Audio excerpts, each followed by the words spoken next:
I worship you. And as I worship you, I feel you close to me. Lord, make my eyes to see you face to face.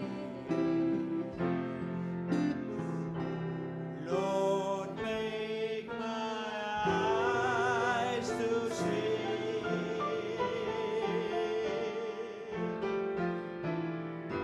you face to face. Lord, make my eyes to see you face to face. Lord, make my eyes to see you face to face. Hallelujah, hallelujah, hallelujah, hallelujah. Amen. Amen.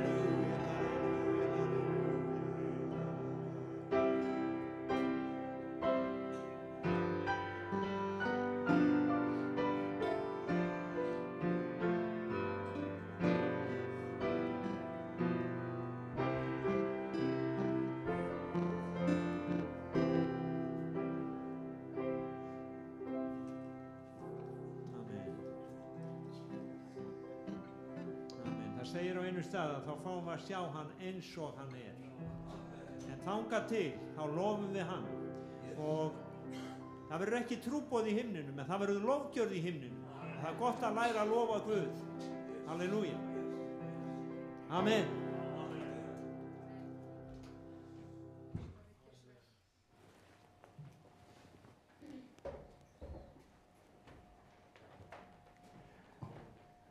Komið sæl og blessuð. Já, þá fáum við að sjá hann eins og hann er, auglítis til auglítis. Og það er rétt að þurfum við ekki neina trú, að því trúin er þegar við sjáum ekki en trúum þó. Þegar við sjáum og við vitum hvað er að gera, þá er það ekki trú, þá er það bara raunveruleiki. Og við erum þannig skrefi á undan raunveruleikanum þegar við trúum því að morgundagurinn kemur. Við sjáum hann ekki, en hann kemur. Ekki satt? Við gerum ráð fyrir því að morgun þá komi nýr dagur og það náðadagur og svo framvegis. En áður ég held áfram, þá skulum við aðeins biðja. Drottinn minn, þakka þér fyrir að ég maður biðja að þú smyrji varir mínar, að ég megi mæla þitt orð, koma því til skila sem að söfnur þarf á að halda og við þurfum að byggjast upp í Drottinn minn og við mögum sjá dýrð þína að auglið þitt megi lýsa yfir okkur í Jesú nafni. Amen. Amen. Mér til mikillar ánægju, þá hef ég fullt af fólki sem að tilheyrir öðrum þjóðflokkum heldur en okkur Íslendingum. Og ég er ánægð með að við skulum fá hana Mörtu hérna í hópinn og hún sem að kemur frá Eþíópíu, hún skuli vera komið með borgararétt hér bil. Hún kom með græna kortið. Til hamingju, Marta mín, og velkomin í hópinn og ég vona að finna þig heima. Ég veit að það er svolítið öðruvísi að koma úr Afríku og vera hér í kuldanum á Íslandi. En ég vonast líka til þess að þrátt fyrir kalda andrúmsloftið á Íslandi, þá megum finna hjartahlýjuna sem að getur búið í söfnuði og búið hjá hvítu fólki. Það er ekki alltaf sem hvítt fólk hefur komið vel fram. Og mannkynssagan er að segja okkur frá því að hún er lituð af alls konar átökum, rennandi blóði, styrjöldum, morðum vegna þess að einhverjir kynþættir hittust. En þú þarft ekki bara svarta og hvíta til þess að fara í andstöðu hver við annan. Við sjáum bræðurna í Úkraínu og Rússlandi. Þetta er ekki fólk langt frá hvor öðru Og þið vitið alveg hvernig Íslandssagan er. Það voru sveitungar að berjast og það var farið húsa á milli og allt Suðurlandi það lá undir blóði og stríði og átökum. Það þarf ekki annað bara að maðurinn sjálfur, hann gangi eftir því sem að hjarta hans þráir. Og Jesus segir við okkur, sem svo athyglisvert, frá hjartanu koma vondar hugsanir. Hugsið ykkur, í þér býr illt. Og við spyrjum hvaðan kemur það? Og ef hjartað hefur yfir illu að búa, og það eru illir aðilar sem að búa hjá okkur, þá er náttúrulega eðlilegt að við förum að segja hvert við annað, heyrðu, lesum mannkynssöguna, við þurfum á Guði að halda. Og ég er hérna með eina sögu, ég ætla að byrja á henni og fá að fara með ykkur í Jesaja 38. Þetta er konungur í Ísrael sem var nýbúinn að standa í gríðarlegum stórræðum. Assýringar komu í heimsókn, þeir slógu umgjörð í kringum Jerúsalem og það átti að vinna Jerúsalem á sama hátt og þeir voru búin að vinna Samaríu. Þeir höfðu verið í 9 ár að herja á umhverfið og þeir voru búin að ná Samaríu, nú er bara Jerúsalem eftir. Og á þeim tíma er Hiskía Júda konungur, hann er uppi. Og það segir frá því að Jesaja spámaður sem var bara, tengdapappans, Hiskía, hann hafði aðgang á höllinni og það er mjög líklegt að þetta sé sami maðurinn og er í ættatölu Jesú Krist, kallar Esekía eða Hósea. Og það er svolítið merkilegt líka þegar við komum að þessum málum að þá er Jesaja með boðskap til hans og hann endar með því, hafðu ekki áhyggjur, því að Guð mun rýma til og hann mun senda Assýringa heim, þeir mun ekki skjóta einni ör inn í borgina. Morguninn einn þegar þeir vakna, þá vöknuðu ekki 185.000 manns. Og það er gríðarleg taka. Allt í einu þá er Assýríu konungur, hann er með lítinn her. Það vantar bara 185.000 manns.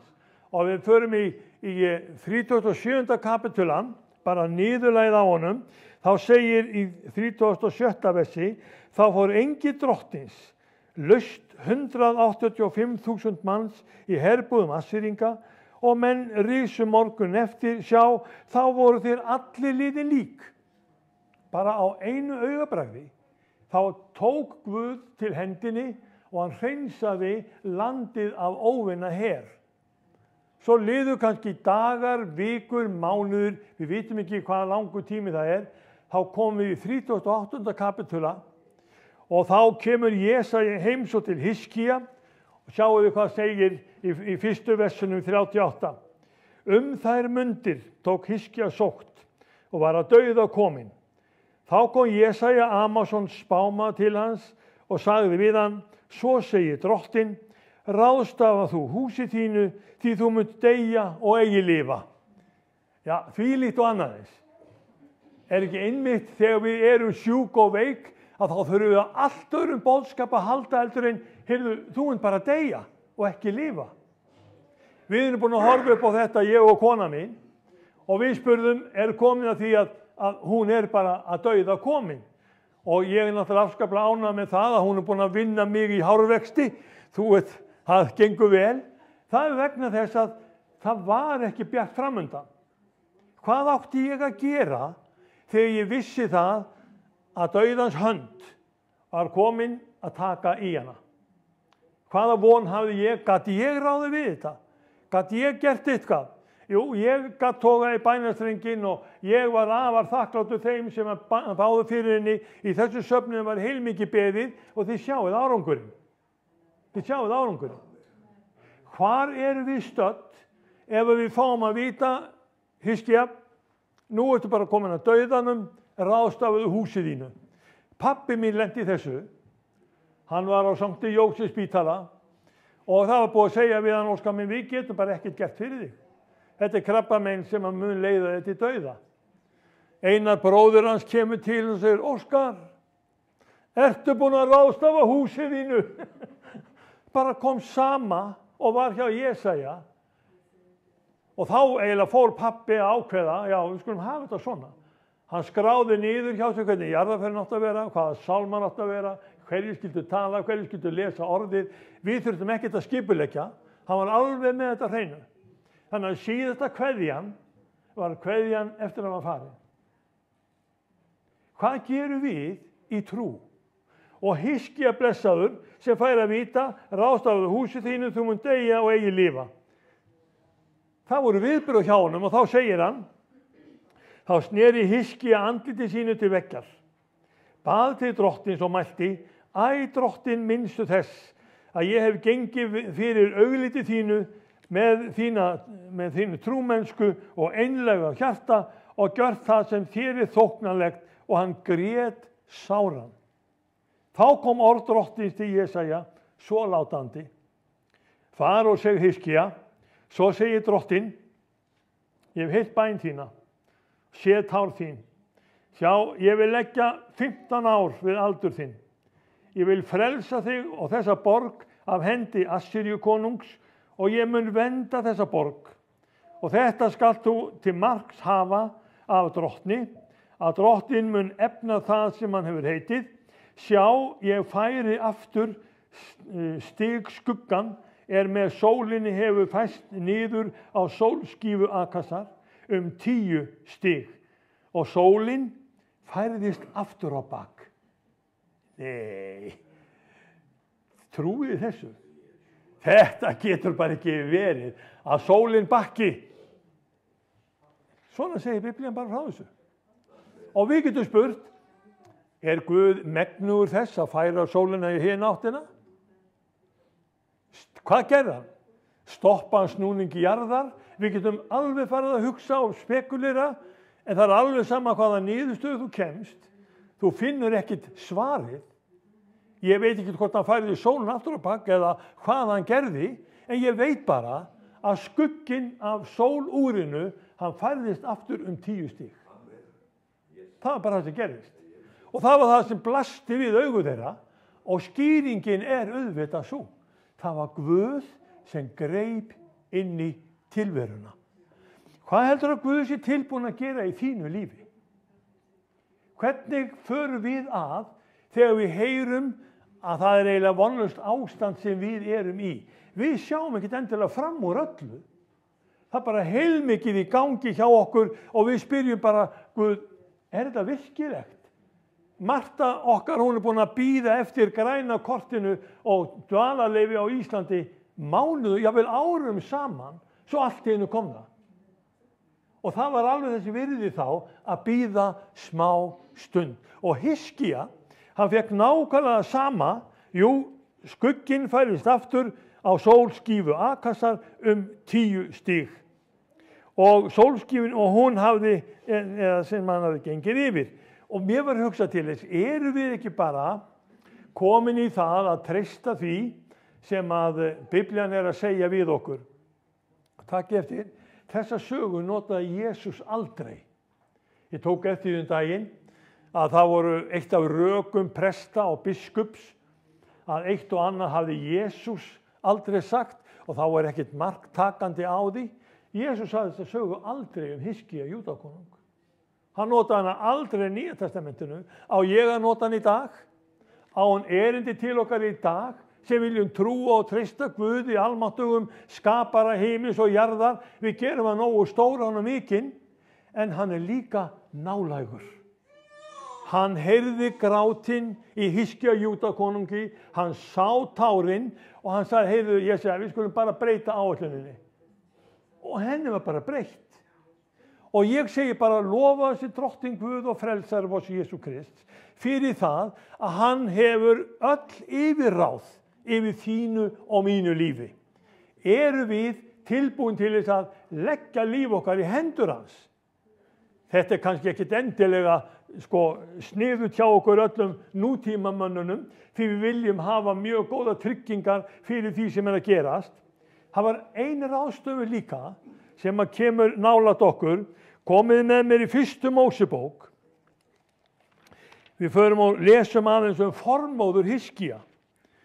Formóður Hiskía, hún var í foreldrahúsum og við skulum fara í 24. kapitulan og þá kynnust henni Rebekku.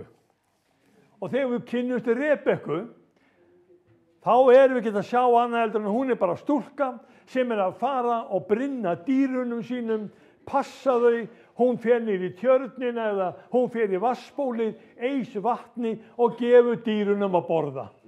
Hún var ógift. Hvar var kærastinn? Þeir voru í virði fjarlægð. Svo segjum við frá því þegar við kemur að þessu að það sendiboði frá Abraham að koma til bróður hans og hann þekkir ekkert til kringumstæðina. Og svo segir í 45. versinu í 1. Mósebók 24, takk eftir, en áður en ég hafði lokið þessu tali við sjálfan mig, sagði hann. Þið veitir, hann var að biðja og þá var hann bara að tala við sjálfan sig. Og mér er svo vænt þetta orð, þetta nákvæmlega sama og við erum svo oft að gera. Erum við ekki að ganga heima hjá okkur, erum við ekki að tala við Drottinn og við erum bara að tala við sjálf okkur. Við erum eiginlega ekki átt okkur á því að það Guð sem heyrir og Guð sem heyrði bæn Hiskía og sá tárin hans, þetta sami Guð og heyrir okkur tala við okkur sjálf og biðja til hans. Og hann segir, þessu tala við sjálfa mig, sjá þá kom Rebekka útþangað með skjólu sína á öxlinni, gekk niður að lindinni og bar upp vatn. Og ég sagði við hana, gef mér að drekka. Og óðara tók hún skjólu sína af öxlinni og sagði, drekk þú, ég skal og brynna líka úlföldunum. Þá spurði ég hana og mælti, hvers dóttir er þú? Og hún sagði, dóttir Betúels, sonar Nahors, sem Milka ól honum. Sjáðu, hún talar alveg svo íslendingur. Jæja, hverra manna er þú, vinur minn? Já, hver á þig? Já, hvaðan ertu? Já, hvað heitir afinn? Já, ég var með honum í vinnu. Við erum svona íslendingar. Við viljum akkurat fá að vita kringumstæðurnar. Ef við hittum einhvern austfirðing, þá förum við að spyrja, nú þekkjur þennan á Vopnafirði, þekkjur þennan á Eskifirði.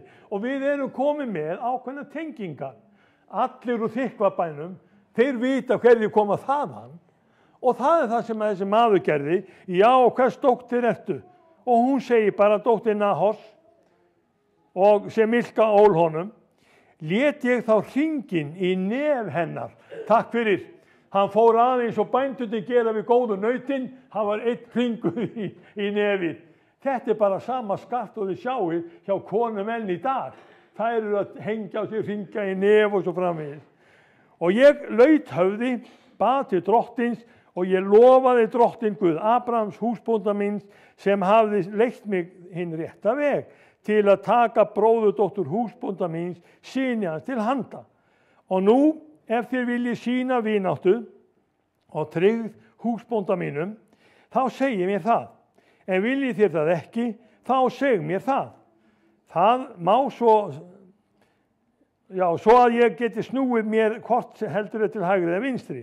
Þá svöruðu þeir Laban og Betúel og sögðu, þetta er frá Drottni komið. Við getum ekkert við því sagt, hvorki illt né gott. Sjá, Rebekka er á þínu valdi. Takk hana og far þína leið og hún mun verða kona húsbónda síns. Takk fyrir. Giftingin klár. Búið að redda þessu. Hver valdi? Hún sá aldrei mannsefni sitt. Hún var ekkert búin að sjá. Hún var ekkert búin að kynnast Ísak. Og hún bara segir strax, já, ég vil bara giftast honum. Myndið þú fara svona að?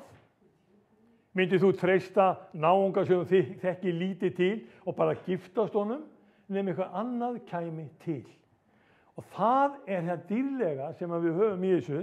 Þessi stúlka, Rebekka, það var eitthvað sem kom í hana, sem Guð setti í hjarta hennar, sem gerði það verkum að hún var seinna og fyrir bragðið af því hún fól Drottni vegu sína, þá varð hún móðir þessa konungs sem Guð læknaði.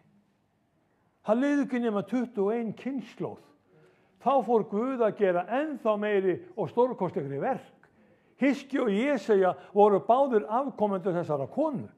Og sjáu hvað þetta er merkilegt, ég ætla að fara með ykkur aðeins í vers 67, 56 og 67, þá segir hann, og hann svaraði þeim, tefji mig ekki, Drottinn hefur látið ferð mína heppnast. Leyfið mér að fara, stúlkan er búin að segja já, látum hann ekki skipta skoðun, förum með hana í bílinn. Og svo komum við þarna í 67. versið, það bara neðst á blaðsíðunni, og Ísak leiddi hana í tjald Söru móður sinnar, tók Rebekku og hún var konan hans og hann elskaði hana. Og Ísak huggaðist af harmi þeim hann bar eftir móður sína. Svona eru ástasögur Biblíunnar. Svona er ástin þegar Guð er með okkur í verki. Þá leiðir hann réttu aðilana saman og þá allt í einu kemur eitthvað nýtt upp sem við ekki skiljum. Hver hefur áhrif á tilfinningar? Og mér finnst mjög vænt að við getum byggt þetta svona upp að þau bæði Hiskía og Rebekka, þau lærðu það bæði að fela málefni sitt Drottni. Þau báðu Guð að grípa inn í. Þau treystu honum og fengu að reyna það, fel Drottni vegu þína, treystu honum, hann mun vel fyrir sjá. Amen. Þetta er nákvæmlega það sem við þurfum að læra sem kristi fólk á Íslandi.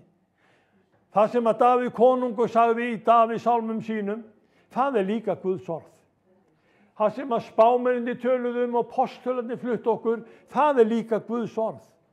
Og ef við bindum saman Davíðs sálmana, postulana, spámennina og höfum Jesúm sem hyrningastein, þá er þetta komið fullkomin vilja Guðs. Elsku vinir, það er verið að kenna okkur núna að klippa þetta allt í sundur. Það er verið að kenna okkur það og segja við okkur, ef að Jesús segir þetta ekki, þá er þetta ekkert að marka. Er þá ekkert að marka fyrstu Mósebókina? Er þá ekkert að marka að Guð hafi gripið inn í líf Abrahams, Ísaks, Jakobs og svo framvegis og svo framvegis? Jú, það er nefnilega að marka. Sagan er alveg full af þessum tengingum. Þetta var fólkið sem Guð notaði. Það liðu kannski nokkri dagar eða vikur þangað til að þau heyrðu ekkert endilega í Guði, en þau voru örugg í hans hendi. Má ég fara aðeins með ykkur inn í Mattheus 1:10. Mér er vænt það orð því að þá er ég að fara með ykkur í ættartölu Jesú Krists. Og við erum ekki oft að predika upp úr ættartölunni. Í 10. versinu, í ættartölu Jesú Krists hjá Mattheusi, þá segir talan svona: Úsía gat Jótam, Jótam gat Akas, Akas gat Esek, Esek gat Manasse. Þessi Esek er nefndur í bók Jesaja Hiskía. Hann er að finna í ættartölu Jesú Krist. Þá sjáu þið hvað Guð er að gera. Hann er að stuðla að því að Jesús Kristur verður leiddur fram í réttu ættinni af rétta fólkinu, því að frelsarinn, hann mun verða gyðingur af ætt Abrahams. Hann kom ekki frá Íslandi. Og vitið af hverju Jesús Kristur fæddist ekki á Íslandi? Það vantaði 3 vitringa á Íslandi. Það er bara svoleiðis með söguna. Við höfum ekki fólk endilega á Íslandi sem eru vitringar.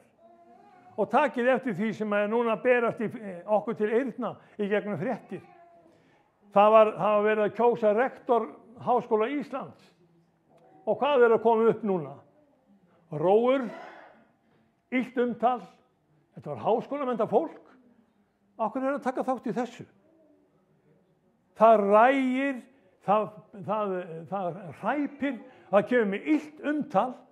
Það á að vera búið að læra það í gegnum bæði kristifræðina og allt sitt nám, að rógurinn, hann á aldrei að eiga heima hjá okkur. Þurfa Íslendingar að læra aftur kristinfræði. Og ég segi bara að það er komið tími til, bæði hjá kirkju og kristnumönnum, að þeir tali við hvort annað á þann hátt að við skiljum hvað Guð almáttugur vill mitt á meðal okkar. Hann vill að við séum friðflytjendur. Hann vill að við séum elskuleg. Hann vill að við tökum vel á móti hverjum sem kemur hingað inn í þetta land og við séum samkvæm okkur sjálfum vegna trúarinnar á Jesúm Krist. Og það bara hollt fyrir okkur að vita að fyrst að sólin gat bakkað á dögum Hiskía, þá getur hún gert það líka á þínum dögum. Hún getur gert það enn þetta dag í dag. Og ef að Rebekka þurfti að læra það að fara eftir þessum sem andinn Guðs sagði í henni, þá þurfum við ennþá frekar að læra það í dag. Amen. Ég ætla að fara með ykkur í eina sögu viðbót. Lúkasar guðspjall. Mér finnst mjög merkilegt. Þjónn Abrahams, hann kemur þarna og hann fær að borða og hann fær allt í einu bara gott viðurværi og góðar móttökur. Svo komum við í Lúkasar guðspjall. Þar erum við líka komin til borgarina Jerikó. Og þá Jesús Kristur að mæta á staðinn. Mér finnst svo vænt þetta, hvernig Jesús Kristur fer að. Og ég veit ekki hvað við myndum segja ef að maður hérna kæmi til okkur og segja, heyrðu, ég á að vera með þér í hádegismat. Ég á að sitja hjá þér í kvöldmat. Hann kemur inn í Jerikó. Kemur af morbærjatrénu sem var bara við inngangin í Jerikó. Ég hef komið að þessu tré, það enda dag til. Greinin líklega til, hún varðveitt, svo sem Sakkeus satt á. Og Jesús gengur að Sakkeusi og sérðu hvað segir. Ég í Lúkasi 19 og við skulum fara í vers 4. Hann hljóp þá undan, klifraði upp í morbærjatré til að sjá Jesú. En leið hans lá þar hjá. Og Jesús kom þar að, leit hann upp og sagði við hann, Sakkeus, flýtt þér ofan, í dag ber mér að vera í húsi þínu. Í dag á ég að koma heim til þín. Hver voru áhrifin? Hvað gerðist síðan? Já, ég ánægði ekkert en bara smá fisk, sko. Við skulum sjá til hvað að gera. Nei, Sakkeus, hann var auðugur maður.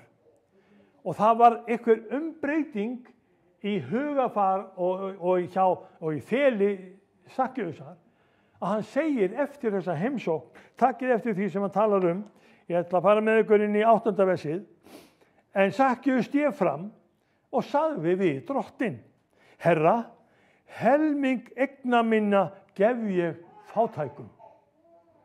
Helming eigna minna gef ég fátækum. Væri þú tilbúin að gefa helming eigna þinna inn í Guðs ríki? Það tækir svolítið á. Við höfum erfitt með að safna saman tíund. Við höfum erfitt með að safna saman góðum fórnum. Hvað gerðist hjá Sakkeusi? Að hann gaf helming eigna sinna. Og vitið hver var árangurinn? Árangurinn var sá að Jesús tók eftir honum. Og hann var ekki hættur, því að hann sagði líka við hann, og hafi ég haft nokkuð af nokkurum, gef ég honum ferfalt aftur. Ef ég hef stólið frá einhverju 1.000.000, þá borgi ég honum 4. Lögmáli sagði bara 2. Bara 2. Hann fór sko langt fram yfir. Og Jesús horfði á mannin, og hvað segir Jesús við hann? Jesús sagði við hann, í dag hefur hjálpræðið hlotnast húsi þessu. Hann sá á viðbrögðum Sakkeusar að hjálpræði Guðs, hjálpræðisverkið var komið til hans. Hvað sá hann við Hiskía? Kom hjálpræðisverkið til Hiskía? Hvað sá hann við Rebekku? Kom hjálpræðisverkið til Rebekku að stimpla sig inn og vera þáttakandi og hluttakandi í því að vera í áætlun Guðs. Þetta mesta blessun sem við nokkuð tíman getum staðið fyrir. Og það ekki hægt að bjóða mönnum neitt betra heldur en þetta við segjum við hvort annað, gerðu Krist að leiðtoga þínum. Og þegar ég segi gerðu hann að leiðtoga, látt hann stjórna.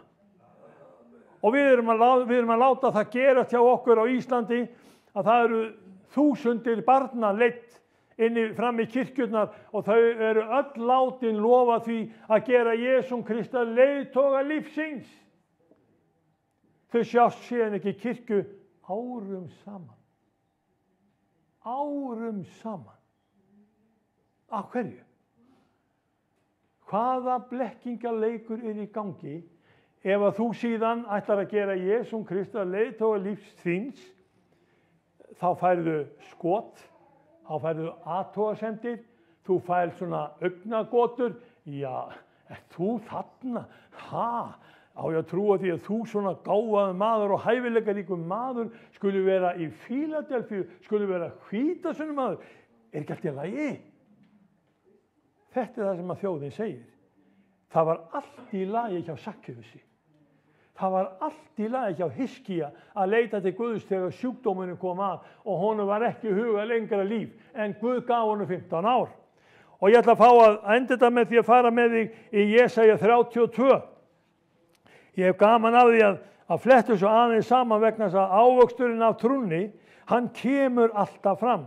Hvað er Jesaja 32 að segja? Á hann eitthvað erindi til okkar? Er þetta ekki bara gyðingur að tala til gyðinga? Í 32. kapitula, Jesaja, vers 18, þá nefnilega kemur fram loforð hjá Guði almáttugum. Þetta er til þeirra sem hafa tekið Jesúm Krist inn í heimili sitt. Mér er mjög vænt þetta loforð, en það kemur það fram. 17. versi segir, og ávöxtur réttlætisins skal vera friður, og árangur réttlætisins rósemi, og örugleiki að eilífu, takk eftir. Þá skal þjóð mín búa í heimkynni friðarins. Þarf Ísland á því að halda? Hafið þið tekið eftir fréttaflutningi heimilisofbeldið, konur sem eru barðar ver heldur en harðfiskur? Hafið þið tekið eftir því að lögreglan, hún kemur inn og hún kærir vegna þess að konan er ekki tilbúin að kæra sambýlismann sinn, og ofbeldið er svo rosalegt. Hvar eru heimkynni friðarins? Hvar er rósemi bústaðarins? Híbýli örugleikans? Hvar er þetta að vera í rósömum bústöðum?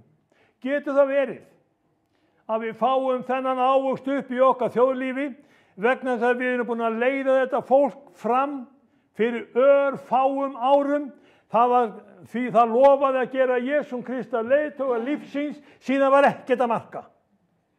Og þjóðin tekur þátt í þessu. Það þarf alltaf að vera að marka þau orð sem frá þér koma. Og Jesús Kristur er með þessar sögur og ég er með þessa predikun til inn í dag til þess að megi vita það. Það er sáning og það er uppskera. Viltu fá rósemi í hugan? Viltu fá frið í heimilið? Viltu fá það sem Jesaja er að tala um? Sáðu góða sæðinu.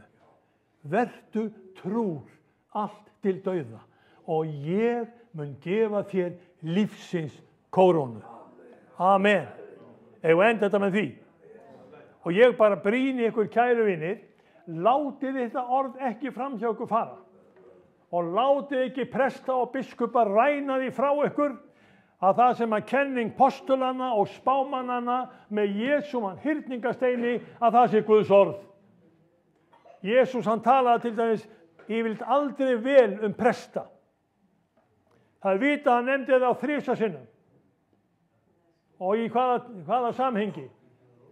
Hann sagði líkþráamönnunum að fara til prestana og sýna sig þeim. Þá fengu þeir heilbrigðisvottorð af því þeir voru læknaðir. Síðan maður tala við prestana að þegar þeir sáu manninn fara frá Jerúsalem til Jerikó, þá var það fyrsti aðilinn sem sá manninn liggja sáran, það var prestur. Og hvað gerði hann? Flúði. Þetta er ekki góð sviti. Vilt þú vera í svona stétt sem flýð náungan? Hvað gerðu æðstu prestarnir við Jesú? Burt með hann. Krossfestið hann. Þeir leituðu ljúgvotta til þess að geta krossfest Jesúm Krist. Systkini, gætum vel að. Láttu orð Guðs leiða þig. Því að það fær sýnt og sannað. Hvað þér er leyft og bannað. Það skal þitt leiðar ljós. Amen. Ég ætla að ljúka þessari ræðu minni svona. Og ég ætla að biðja ykkur að rísa á fætur og standa upp. Við skulum biðja saman. Og ef að þið viljið fyrirbæn, bara gjöru svo vel, komið fram. Við skulum ekkert vera að draga þetta. Sumi vilja koma fram og aðri vilja bara lyfta höndum, alveg sama hvernig þið farið að. En við byggjum yfir ykkur hér. Við viljum koma, gjöru svo vel. Við viljum endilega að þið farið hérðan með þetta hugafar. Ég ætla að láta Guð leiða mig. Gjöru svo vel. Gjöru svo vel, elningur. Amen. Drottinn Jesús Kristur. Ég þakkar elskaði Herra, við munum ganga fram fyrir því með okkar þarfir. Og Drottinn, fyrst og fremst þá viljum við gefa þér dýrðina, leggja okkur fram fyrir því, komi lækning þín yfir, komi styrkur þín yfir, komi heilagur andi þín yfir, svo við gerum bæði vilja þinn og við séum í þínu hjartalagi. Drottinn, tilkomi þitt ríki og verði þín vilji.